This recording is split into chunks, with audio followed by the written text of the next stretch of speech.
সেই 1971 সালে 30 লক্ষ শহীদের রক্তের বিনিময়ে স্বাধীন হয়েছিল আমাদের সোনার বাংলাদেশ। দীর্ঘ 9 মাসের মুক্তিযুদ্ধের মাধ্যমে বাংলার মাটি শত্রুমুক্ত হয়েছিল। এই কথাগুলো আপনার আমার সকলেরই জানা, কিন্তু আমরা অনেকেই জানি না যে মুক্তিযুদ্ধের সময় কী ধরনের অস্ত্র দিয়ে তারা এই যুদ্ধ করেছিল। এই প্রতিবেদনের মধ্য দিয়ে তার একটি আসল চিত্র তুলে ধরার চেষ্টা করব। লি এনফিল্ড এই অস্ত্রটি একটি ব্রিটিশ অস্ত্র। ভারত ও পাকিস্তান উভয় দেশই এই অস্ত্রটি খুব ব্যবহার করত। এটি 303 নামে খুব পরিচিত। এখনও এই অস্ত্রটি ব্যবহার করা হয়। মূলত বিএনসিসি সদস্যদের এই অস্ত্রটি ব্যবহার করতে দেখেছি। অস্ত্রটি বেশ ভালোই ছিল, কিন্তু বোল্ড অ্যাকশন ছিল দেখে বেশি একটা কার্যকর ছিল না। তবে এটাই গেরিলাদের দ্বারা সর্বাধিক ব্যবহৃত অস্ত্র। এই অস্ত্রটি অর্ডিন্যান্স ফ্যাক্টরি থেকে উৎপাদিত হতো, যেটি ভারতে অবস্থিত। Magazine 10 round. অ্যাকশন হচ্ছে বোল্ড অ্যাকশন।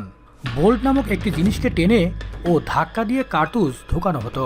ওজন ছিল 3.91 কিলোগ্রাম। HKG-3 এটি জার্মানির তৈরি একটি অসাধারণ অস্ত্র। মূলত পাকিস্তান সেনাবাহিনী এটি ব্যবহার করত। আমাদের নিয়মিত বাহিনীর সেনাবাহিনী এবং ইপিআর যারা মুক্তিযুদ্ধে অংশগ্রহণ করেছিল তারাও এটি ব্যবহার করত। অস্ত্রটি অটোমেটিক ফায়ার করলে টাকডুম টাকডুম করে শব্দ করত। দৈর্ঘ্য হচ্ছে 40 ইঞ্চি ও ভর বেশি হয়। গেরিলা যুদ্ধের জন্য উত্তম না হলেও নিয়মিত যুদ্ধে এটি বেশ ভালো ব্যবহার হয়েছে।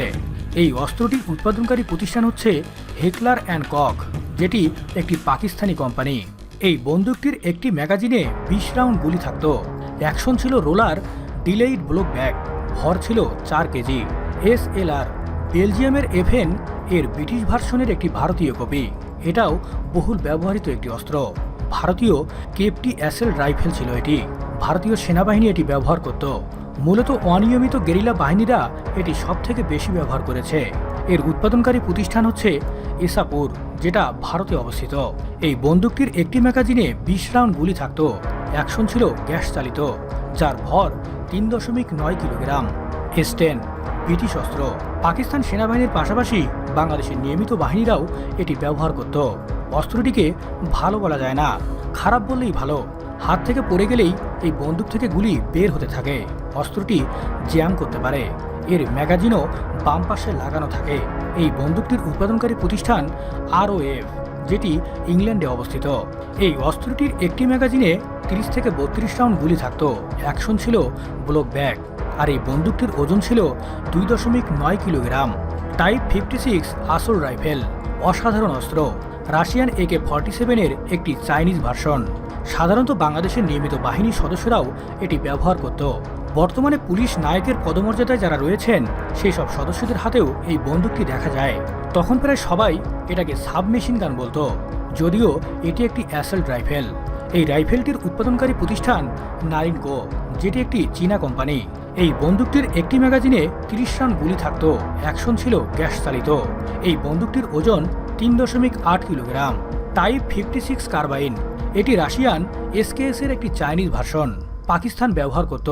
বাংলাদেশের নিয়মিত বাহিনীর সদস্যরাও এটি ব্যবহার করেছে। বর্তমানে বাংলাদেশ পুলিশের কাছে এটি খুব পরিচিত অস্ত্র, যা চাইনিজ রাইফেল নামে পরিচিত। এই রাইফেলটির উৎপাদনকারী প্রতিষ্ঠান নারিনকো, যেটি চীনা কোম্পানি। এই বন্দুকটির একটি ম্যাগাজিনে 10 রাউন্ড গুলি থাকে। অ্যাকশন ছিল গ্যাস চালিত। এই রাইফেলটির ওজন 3.85 kilogram. Brain light machine gun British brain light machine গানের ভারতীয় কপি। অনিয়মিত বাহিনী, বিশেষ করে গেরিলা সদস্যরা এটি ব্যবহার করত। মুক্তিযোদ্ধাদের কাছে খুব কমন অস্ত্র ছিল এটি। LMG নামে পরিচিত ছিল। এর উৎপাদনকারী প্রতিষ্ঠান নাম হচ্ছে ইসাপুর, যেটি ভারতে অবস্থিত। এই বন্দুকটির একটি ম্যাগাজিনে 30 রাউন্ড গুলি থাকত। অ্যাকশন ছিল গ্যাস চালিত। এই অস্ত্রটির ওজন ছিল 9 থেকে 10 kilogram. Type 56 light machine gun এটি রাশিয়ান RPDর একটি চাইনিজ ভার্সন। এটিও LMG নামে খুব পরিচিত ছিল। পাকিস্তান সেনাবাহিনী এবং বাংলাদেশের নিয়মিত বাহিনীর সদস্যরাও এটি ব্যবহার করত। বর্তমানে বাংলাদেশ পুলিশের কাছে এই অস্ত্রটি অ্যাভেলেবল আছে, কিন্তু তারা এখন পর্যন্ত এটি ব্যবহার করেননি। এই অস্ত্রটির উৎপাদনকারী প্রতিষ্ঠান নারিনকো, যেটি একটি চাইনিজ কোম্পানি। এই অস্ত্রটির ম্যাগাজিনে 100 রাউন্ড গুলি থাকত। অ্যাকশন ছিল গ্যাস চালিত। এই অস্ত্রটির ওজন 7.4 কিলোগ্রাম। সাবমেশিন গান কার্বাইন L2A3 এটি ব্রিটিশ স্টাইলিং সাবমেশিন গানের একটি ভারতীয় কপি। এর ম্যাগাজিন বাম পাশে লাগানো থাকে। অধিকাংশ সময় মুক্তিযোদ্ধারা স্টাইলিং বা স্টেনকে গুলিয়ে ফেলত। উভয় অস্ত্রকে তাই স্টেন বলা হতো। তবে স্টাইলিং স্টেনের চেয়ে অনেক হাজার গুণে ভালো। সাধারণত সেকশন কমান্ডাররা এবং সিনিয়র মুক্তিযোদ্ধারা এটি সবচেয়ে বেশি ব্যবহার করেছে। এটির উৎপাদনকারী প্রতিষ্ঠান হচ্ছে IOF, যেটি ভারতে অবস্থিত। এই বন্দুকটির একটি ম্যাগাজিনে 30 থেকে 32 রাউন্ড গুলি থাকত। অ্যাকশন ছিল লিভার ডিলাইড ব্লক ব্যাক। এই বন্দুকটির ওজন ছিল 2.72 কিলোগ্রাম। M40 রিকোয়েললেস রাইফেল আমেরিকার তৈরি একটি অস্ত্র। পাকিস্তান সেনাবাহিনী এবং বাংলাদেশের নিয়মিত বাহিনীর সদস্যরা এটি ব্যবহার করেছে। বাংকার ধ্বংসের জন্য এটি খুবই ভালো, এখনও ব্যবহৃত হয়। সালদা নদীর যুদ্ধে এটি ব্যবহার করা হয়েছিল। এটির উৎপাদনকারী প্রতিষ্ঠানের নাম ওয়াটার ভিলেট আর্সেনাল, যেটি একটি যুক্তরাষ্ট্রভিত্তিক কোম্পানি। 2 ইঞ্চি মর্টার, এটি ব্রিটিশ মর্টার। মূলত অনিয়মিত বাহিনী, যাদেরকে আমরা গেরিলা বলি, তারা এটি সবথেকে বেশি ব্যবহার করেছে। খুবই হালকা একটি অস্ত্র, গেরিলা যুদ্ধের জন্য মোটামুটি ভালো বলা যায়। তবে এইমিংয়ের জন্য কোনো ব্যবস্থা না থাকায় অনুমানের উপর ভিত্তি করে এটি ব্যবহার করা হতো। এতে টার্গেটকে হিট করার সম্ভাবনা খুবই কম থাকত, যার ওজন 4.8 কিলোগ্রাম। টাইপ 69 রকেট লঞ্চার, রাশিয়ার RPG-7 একটি চাইনিজ ভার্সন। পাকিস্তান সেনাবাহিনী এটি ব্যবহার করেছে। আমাদের মুক্তিযোদ্ধাদের মধ্যেও এটি খুব ব্যবহার করতে দেখা গিয়েছে।